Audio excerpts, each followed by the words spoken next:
ಬಿಬಿಎಂಪಿಯ ನಿರ್ಲಕ್ಷ್ಯದಿಂದ ಬಾಲಕನ ಬಲಿಯಾಗಿದೆ. ಬಿಬಿಎಂಪಿ ಮೈದಾನದ ಗೇಟ್ ಬಿದ್ದು ಬಾಲಕ ಮೃತಪಟ್ಟಿದ್ದಾನೆ. ಬೆಂಗಳೂರಿನ ಮಲ್ಲೇಶ್ವರಂನಲ್ಲಿ ನಡೆದಿರುವಂತಹ ಘಟನೆ ಇದು. 10 ವರ್ಷದ ನಿರಂಜನ್ ಮೃತ ಬಾಲಕನಾಗಿದ್ದಾನೆ. ಆಟ ಆಡಲು ಮೈದಾನದ ಗೇಟ್ ಅನ್ನ ಓಪನ್ ಮಾಡುವಾಗ ಘಟನೆ ನಡೆದಿದೆ. ಗೇಟ್ ಓಪನ್ ಮಾಡ್ತಿದ್ದಂತೆ ಮಗುವಿನ ಮೇಲೆ ಗೇಟ್ ಬಿದ್ದಿದೆ. ಇನ್ನು ಗೇಟ್ ಬಿದ್ದಿದ್ರಿಂದ ಬಾಲಕನ ತಲೆಗೆ ತೀವ್ರವಾಗಿರುವಂತಹ ಪೆಟ್ಟು ಆಗಿದೆ. ಕೂಡಲೇ ಬಾಲಕನನ್ನ ಆಸ್ಪತ್ರೆಗೆ ದಾಖಲಿಸಿದ್ರು ಸ್ಥಳೀಯರು. ಆದರೆ ಚಿಕಿತ್ಸೆ ಫಲಕಾರಿಯಾಗದೆ ಬಾಲಕ ಸಾವನ್ನಪ್ಪಿದ್ದಾನೆ.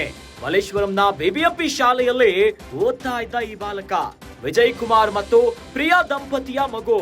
ಮಲ್ಲೇಶ್ವರಂನ ಪೈಪ್ಲೈನ್ ನಲ್ಲಿ ವಾಸವಾಗಿದ್ದಂತಹ ಕುಟುಂಬ. ಇನ್ನು ಘಟನಾ ಸ್ಥಳಕ್ಕೆ ಆರೋಗ್ಯ ಸಚಿವ ದಿನೇಶ್ ಗುಂಡೂರಾವ್ ಭೇಟಿಯನ್ನ ಕೊಟ್ಟಿದ್ದಾರೆ.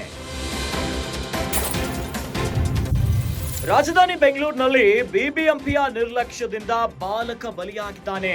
ಬಿಬಿಎಂಪಿಯ ಮೈದಾನದ ಗೇಟ್ ಬಿದ್ದು ಬಾಲಕ ಮೃತಪಟ್ಟಿರುವಂತಹ ಹೃದಯ ವಿದ್ರಾವಕ ಘಟನೆ ಸಂಭವಿಸಿದೆ. ಬೆಂಗಳೂರಿನ ಮಲ್ಲೇಶ್ವರಂನಲ್ಲಿ ನಡೆದಿರುವಂತಹ ಘಟನೆ ಇದು. 10 ವರ್ಷದ ನಿರಂಜನ್ ಮೃತ ಬಾಲಕನಾಗಿದ್ದಾನೆ. ಆಟ ಆಡಬೇಕು ಅಂತ ಮೈದಾನದ ಗೇಟ್ ಅನ್ನ ಓಪನ್ ಮಾಡುವಾಗ ಘಟನೆಯಾಗಿದೆ. ಇನ್ನು ಗೇಟ್ ಓಪನ್ ಮಾಡ್ತಿದ್ದಂತೆ ಮಗುವಿನ ಮೇಲೆ ಗೇಟ್ ಬಿದ್ದಿದೆ. ಗೇಟ್ ಬಿದ್ದಿದ್ರಿಂದ ಬಾಲಕನ ತಲೆಗೆ ತೀವ್ರವಾದಂತಹ ಪೆಟ್ಟು ಬಿತ್ತು.